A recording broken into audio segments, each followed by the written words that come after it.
In our prepper pantry and our everyday life, we sometimes let nutrition slide in exchange for shelf life and convenience. What if I told you there's a better way? Stay tuned for homemade, shelf-stable convenience food.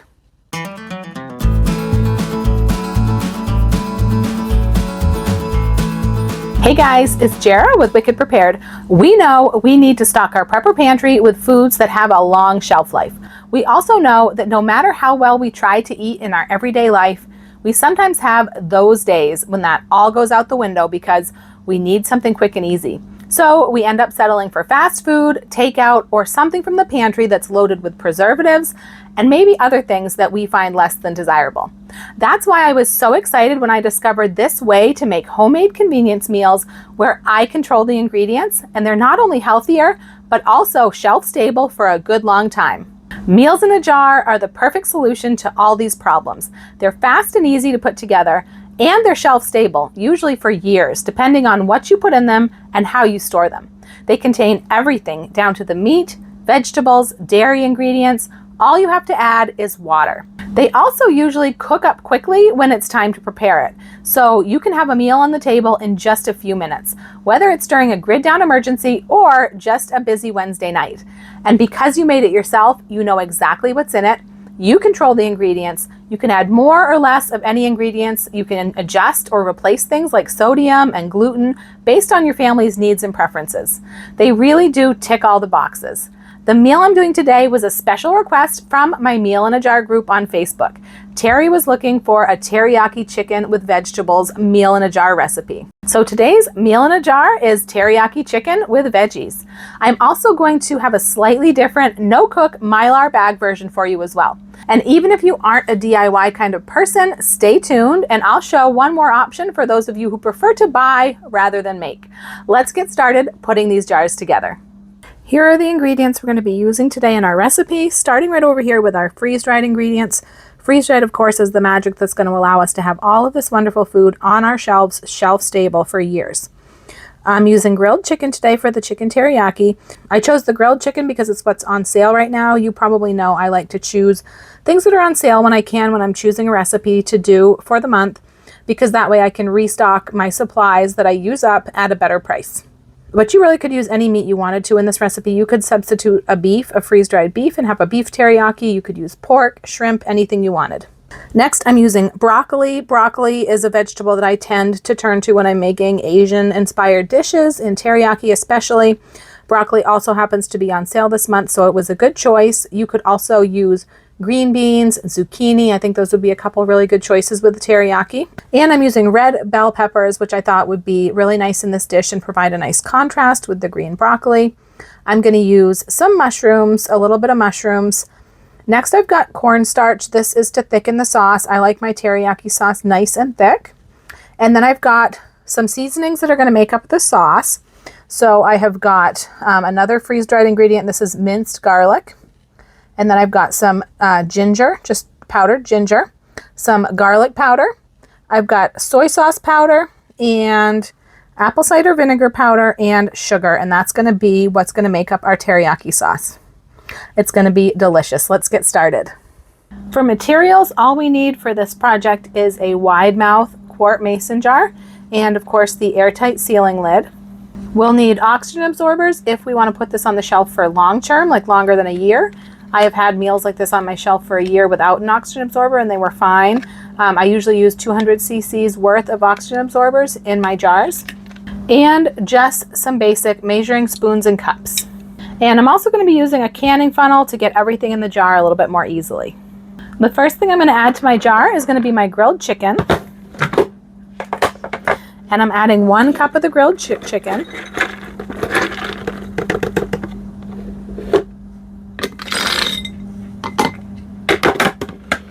And next I am adding my broccoli.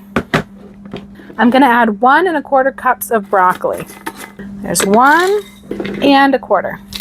The next thing I'm going to put in is my sauce ingredients because they're all powders and they're going to start filtering down between the broccoli and the chicken, and they'll fill those spaces so they don't take up too much extra space in the jar.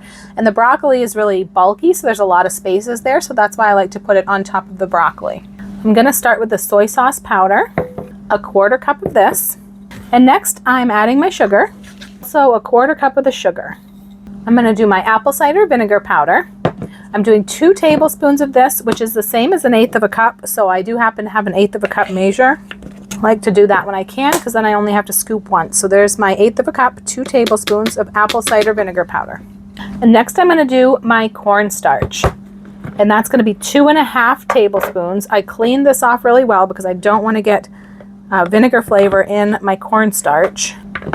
So there's 2 tablespoons. And I do have 1/2 tablespoon here that came in my set. These little odd sizes that don't come with everything, the 1/2 tablespoon, the 1/8 of a cup, I treasure those when I get them because they're very useful. If you don't have a 1/2 tablespoon measure, it would be 1.5 teaspoons. Next, I'm adding my minced garlic. And that's going to be 1 teaspoon. I'm using a 1/4 teaspoon of my garlic powder and a 1/4 teaspoon of ground ginger, which is going to be just 1 click of this dial.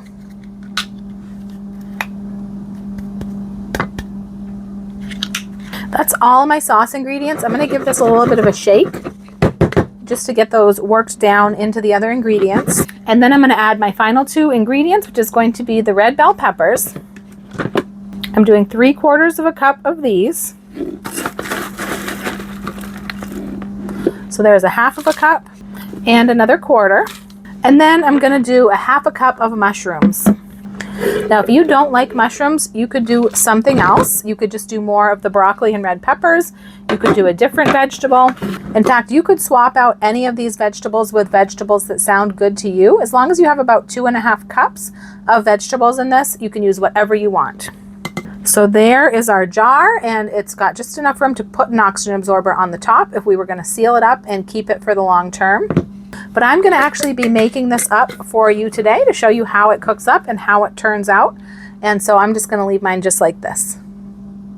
Now this mixture is just for the chicken, vegetables, and sauce. And when we have this, we like to serve it over rice. So what I usually do is have a second jar with the rice in it. You can use white or brown. You can use instant rice, which is what I have here, or you could use regular rice, whatever you want.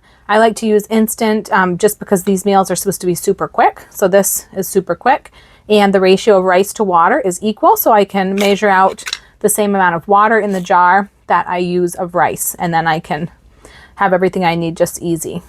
All right, now let's fix this up. I'm going to use my butane emergency burner. I use this little burner inside all the time. However, I do always recommend people keep a carbon monoxide detector handy. Of course, we have one with our emergency gear. We have them mounted in our house anyways, but we keep some with our emergency stuff just in case. A medium saucepan is perfect for this dish. I'm going to go ahead and empty my jar right into my pot.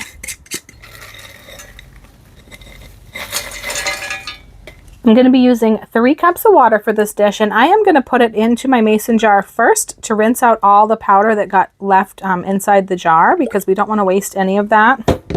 And for emergency purposes, remember there are measurements on the sides of your mason jar. They have cup measurements here that you can use to measure your water. I never end up getting the same measurement on the jar that I do on my measuring cups, but even my measuring cups that I have in my house, they all seem to give me a slightly different measurement. So if you have varying results with meals like this, or really any recipes, that could be part of the culprit.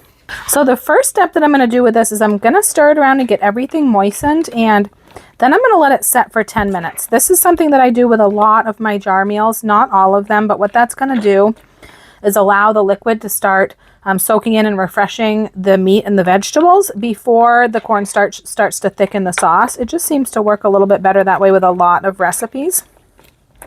Not all of them, but I'm giving this a good stir to get all that cornstarch blended in so that it's not stuck to the bottom of the pot. I'll stir it again before I turn the burner on. Look at how beautiful the vegetables are already getting with the water. They get that brilliant fresh color back. All right, I'm going to get a lid on this and let it set for 10 minutes, and then I'm going to put it on the heat. All right, so now that it's been 10 minutes, I'm just going to give this another stir, and I'm going to put on the heat.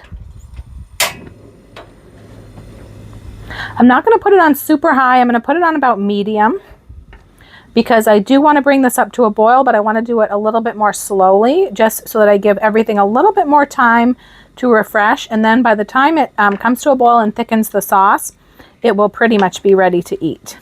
I am going to put a cover on while I bring this up to heat. All right, you can see it's starting to come up to a simmer and the sauce is already starting to thicken. Now I'm going to turn it up just a little bit so that it can get a good boil and make sure the sauce really thickens. All right, so you can see how nice and thick this sauce is.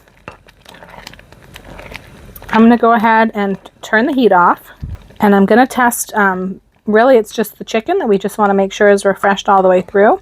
And if it's not, really just letting it set for a little bit is going to be plenty, which I'm going to want to do anyways because this is piping hot right now. So I'm going to test a bigger piece of chicken. I'm just going to let this set for about 5 minutes and check that again. That chicken could use another couple of minutes, but that's all it's going to take is letting it set in the sauce for a little bit longer. And that'll also allow this to cool a little bit before we serve it. All right, let's check this one more time. That's perfect. All right, let's serve this up. I've got my white rice for my instant rice. That just needs the water boiled, and then I just put the rice right into the boiling water, take it off the heat and put a lid on it for 15 minutes or so, and that's done. All right, let's serve this up.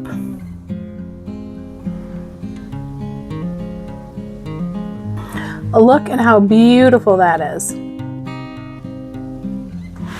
Let's give it a try.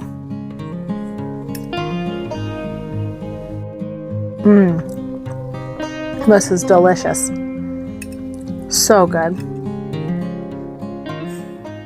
Now I'm going to show you another way to make meals like these. I'm going to make no cook, just add boiling water, backpacking style survival meals in Mylar pouches like these. These are great because they're very portable. They usually serve about 1 to 2 people. They're great for things like camping and backpacking trips. We use them for travel. We throw them in our suitcase. We can make them in our hotel room. They're also great for emergencies and survival. All you have to do is boil water, pour it in, let it set for 10 to 15 minutes usually, and you've got a nice hot meal ready to eat right out of the pouch with no dirty dishes. These are the bags that I use when I make this kind of meals. I love these bags. These are made for that type of meals. They're MRE pouches. These are by Wallaby. We love Wallaby bags because they're just really good quality. We always know what we're going to get. And they sell their bags with the appropriate size oxygen absorbers, and most of them also come with labels. So this is what one of the bags looks like. It's got a zipper seal here so you can seal it up, and if you want to store it for long term, you can heat seal across the top here. And then it still has this little tear notch so you can tear it open. I love that they're wider than they are tall because it's easy to eat out of that way. If you've ever tried to eat out of a bag that's taller and narrower, your hands getting all messy and it's just kind of a pain. But they do open up and have a gusseted bottom, so they can stand on their own and they're easy to fill, they're easy to eat out of. You can stand them upright like this.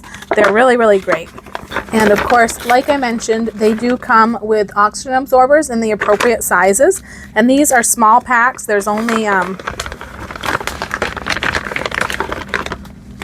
there's a few in each small pack because once you open this pack up, you need to either use them all really quickly or seal the rest up in an airtight, very small mason jar or something. So it's really good when they pack them in small amounts so you can use just a few at a time.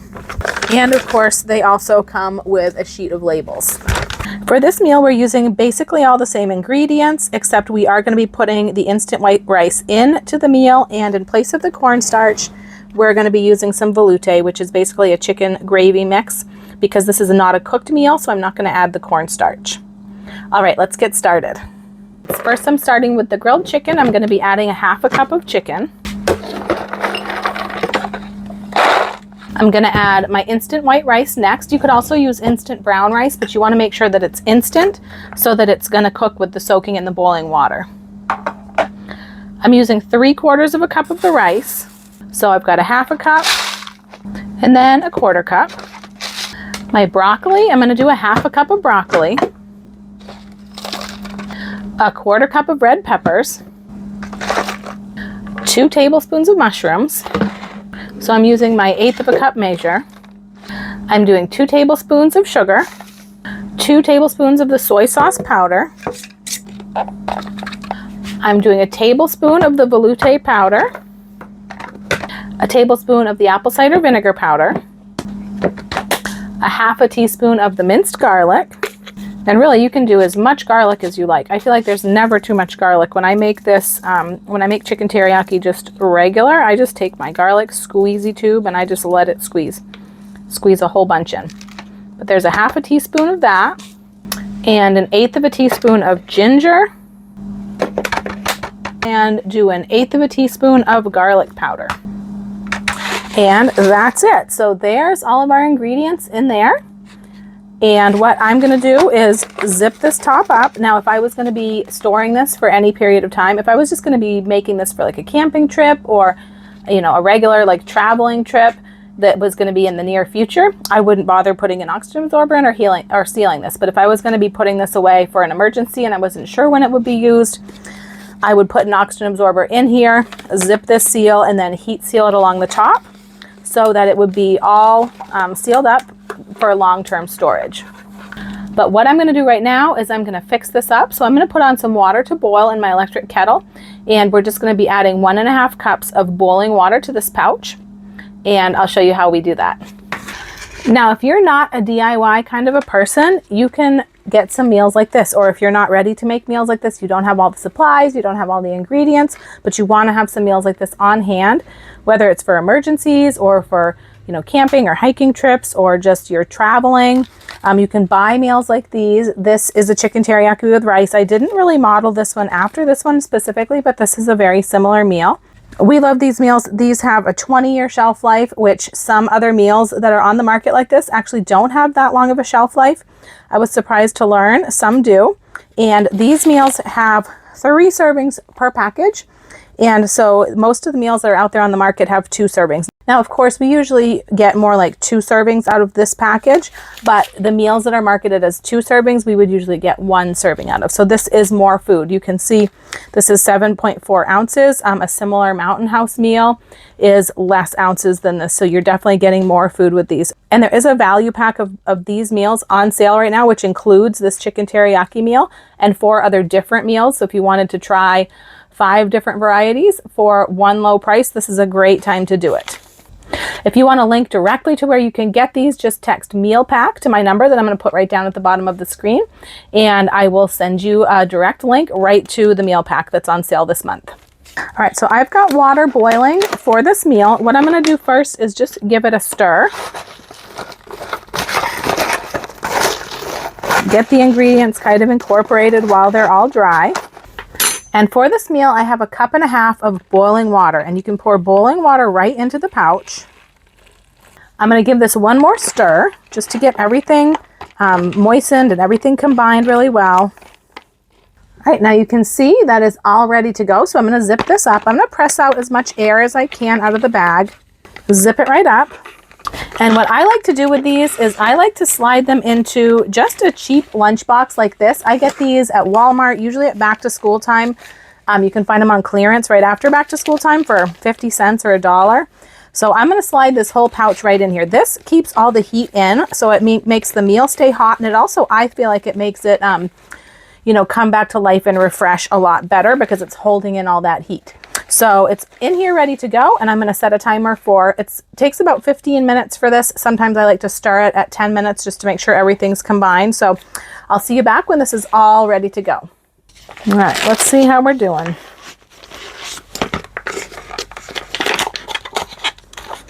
Looking pretty good. There we go. That is looking really good. Now, when I opened this up at 15 minutes, there was still a little bit of extra liquid, so I let it go a little bit longer.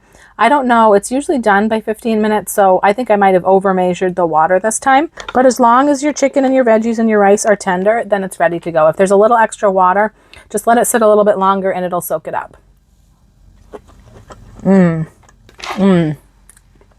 That is really good.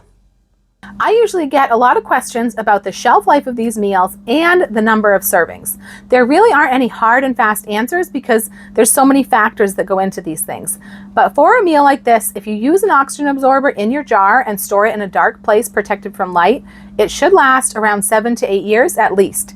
Some people choose to use Mylar bags rather than glass jars to avoid the light issue. Of course, most people find they end up using their jar meals occasionally to help out on a busy night, or for camping or gift giving, for example, and this helps keep things rotated. When it comes to servings, I usually get 3 to 4 servings from a quart jar meal, but it depends on a lot of things, such as the appetites of the people you're serving, and if you're serving the meal alone or with accompaniments. Some people who usually serve 1 or 2 will cut a recipe in half and put it into pint jars. People with a bigger family usually just grab 2 jars and prepare them together. Whenever you're trying a new recipe for the first time, I usually recommend making 1 jar and fixing it for your family to make sure that you like it. Everyone has different tastes, so a meal that one family raves about, your family may not care for, and vice versa. You may find you like it, but you just need to make minor adjustments to the recipe to fit your liking, like more or less salt or seasonings. Also, depending on things like humidity levels, you might need to adjust the water amounts or cook times depending on where you live.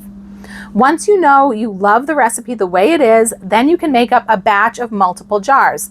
6, 10, or even a dozen meals to stock your shelves. Set up assembly line style, and it doesn't take much longer to make a dozen jars than it does to make 1, and it will save you countless hours and headaches down the road. It can even be a fun project to do with your kids or a group of friends. Meal in a jar parties are a fun way to be social and stock your shelves at the same time. I hope you love these new recipes to add to your collection. Make sure to check out the description box below the video, where I will have links to printable recipe pages, all my sources for the things I used in the video, as well as our whole playlist of meal in a jar videos if you're looking for more ideas.